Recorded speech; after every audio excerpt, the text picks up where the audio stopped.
G'day viewers, well just doing a lounge room now. Oh, this is going to be packed up. This has all been packed away. Look at that. 30 years of accumulated stuff. There's all those toys I used to play with when we were kids. We used to slide them under here. Back down there. What other memories? Look at that, it's crushed the carpet. It's at least 150 kilos this thing would have weighed all up when it was full. Man, it's not even carpet anymore, it's wood. It's balloons, some money, 1 cent coin. Some darts, bits of paper and stuff with blue behind there. Some toys, miscellaneous stuff. A doll's head, film canister. The old Claymates when they're funny. Alright. These coins over here, what's the date code on these? No, 1 cent looks to be in pretty good nick. 1989. 1989 also. Huh. Doesn't look that well circulated, this 12 cent coin. It's been around a little bit, but yeah, had a couple of years of circulation at least. But yeah, 1989, that's when this thing was, yeah, possibly. That's about when this wine was purchased, in the late 80s, and put here. Stayed here ever since. Whew, it's been here for a long time. Showing off again, are you? Hey? Oh, cute. Oh, what a cute little cat. Oh, shut up. Horse. A little indentation left there. Left a crater, hey? Oh, cute. These kitties have got to be registered too when we're moving to town. Oh, what a cute little cat.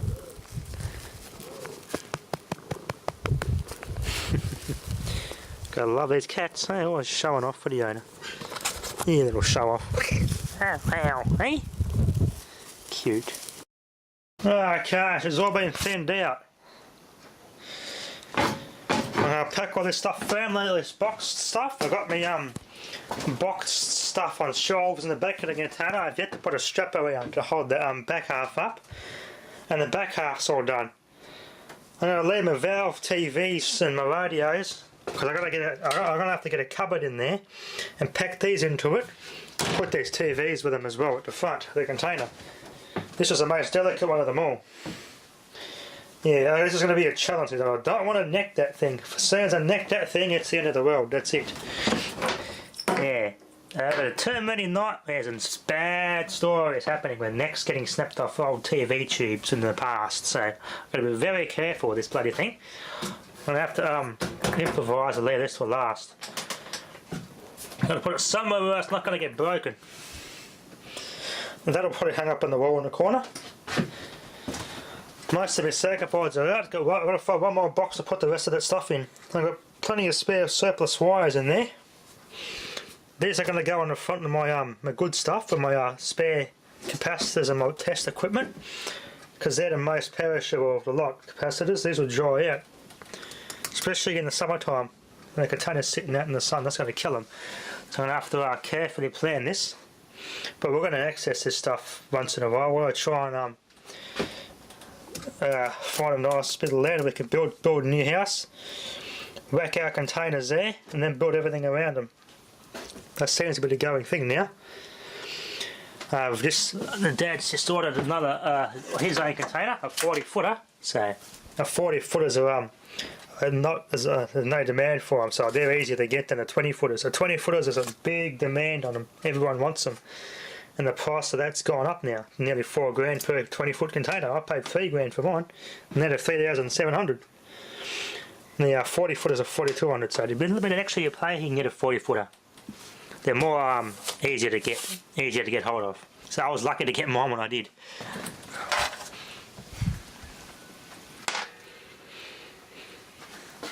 I've got to put my bumper stickers away. They're all cleaned out, they're all emptied.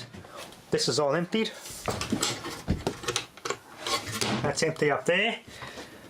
My wish list squealer, well, I want to try and keep that. I won't use it in town, obviously, because I'm going to wake the whole bloody neighbourhood up, and they're all going to think, what the hell's going on here? So, no way I'm going to use that thing in town. But yeah, I'll keep it in the container. Some copper. That was my fridge compressors. Fire extinguisher, I'll keep the kettle. I may keep it. I have to strip it out for parts. Smart meters that go in there yet. My transformer wires that go in there. Motors yet to go in there. CD change mechanisms can go in there. My ESM, well, that's going to go with these. That's perishable too. So I can use that for the odd thing in town. Maybe start someone's lawnmower or something. I don't know.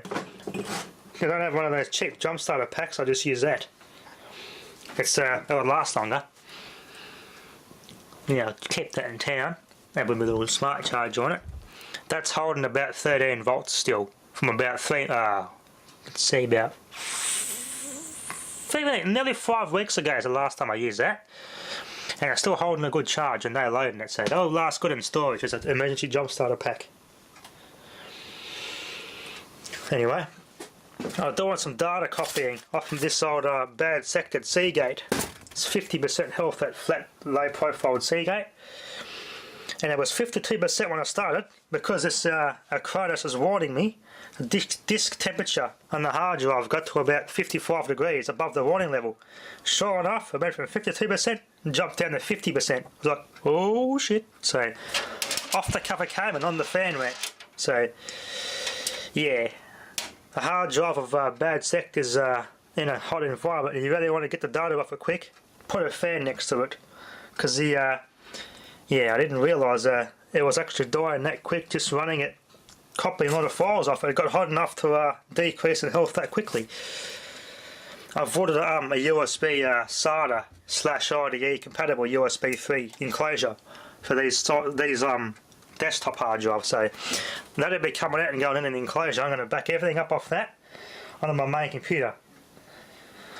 The Samsung one, well, that's got about 15 reallocated sectors and about 60% health. This is 50% health and it has 25, I think, reallocated sectors. So yeah, I've already backed up what's on this hard drive onto this one, so I'm safe anyway. But I just use those. They're buggering up. I'm going to use this one here as a portable thing, just to share files with. I was going to back it up anyway. At least if it gets dropped or someone borrows it and drops it, well, no big loss. The hard drive's on its way out anyway, so they're good for that. That's a better use to get out of a bad sectored hard drive. I always back my stuff up anyway, so no big loss if it does take a dump. Because I had my laptop one in the enclosure plugged into this, and that actually shit itself. It went from 52% down to 37% health. So, clicked and clicked and clicked and made a hell of a screechy sound. I was like, uh-oh. Left it sit for a couple of minutes and then plugged it in the other computer and checked it. Thankfully the files are fine. I just managed to recover everything back up everything I wanted off it quickly. And it's still okay now, but yeah, that laptop hard drive is on its way out. But yeah, I do always make a good backup of everything on all of my computers. It's a personal habit of mine. So I'm not going to be lost if a drive does take a dump. Oh, everything's all chucked up there and piled it so it's all landing on top of itself. It's all piled up and laying on top of itself, so to speak. I'm not going to move much. My TV's not going to move much either. It's got heavy at the front, so it sits there quite nicely and snugly. It's actually surprisingly secure. I rolled it quite a fair few times, and yeah, it doesn't want to move. It's good. Put my metering board on the dishwasher to strengthen it. Don't want to damage it. The motors are on there, my VFD is there. My other VFD is in here. The UPS chassis, all my power supply and everything's in there. All my router and everything, vintage car clocks, Sony Walkman and CD Walkman's in there. My air compressor's here. My wristless grill is here. All my important stuff, my new electrolytic capacitors are all in here with my multimeters and my radio parts, and my TV, the PC converters in there, and all the PC cables. So all the stuff I'm most likely going to need, I can get access to it right here. Since these are the most perishable parts, they're at the front, so I can get access to them every now and then. So yeah, this is a big guess, and this is a good estimate without the weight of the container itself. I reckon there'll be at least maybe 4 or 5 tons of stuff in here when it's finished. Minus the weight of the container, so the container is 2 ton when it's empty. Take 2 ton off that, so it'll be 5 tons without the or 7 tons actually with the container. But there you go, it's all packed nicely. So amazed, quite amazed at how much stuff I could fit in this container.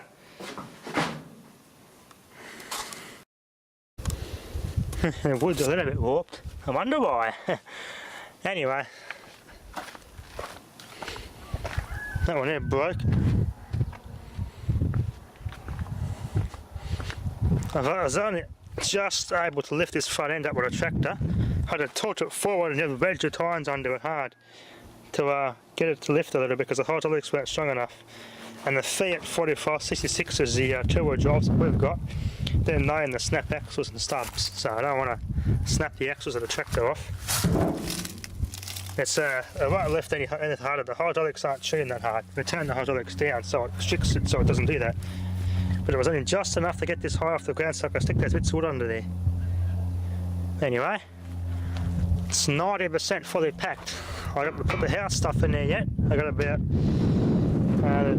probably another cupboard I could put in there because I need all the bubble wrap to cover my valve radios up with and put them in that cupboard, which I originally had in my bedroom. I put in here and tie it down, put my valve radios in there, save the bubble wrap for those, and maybe my bubble wrap my Chrysler TV as well. So I've got a few things to go and I'm done. Anyway, that'll be enough for now. Thanks for watching.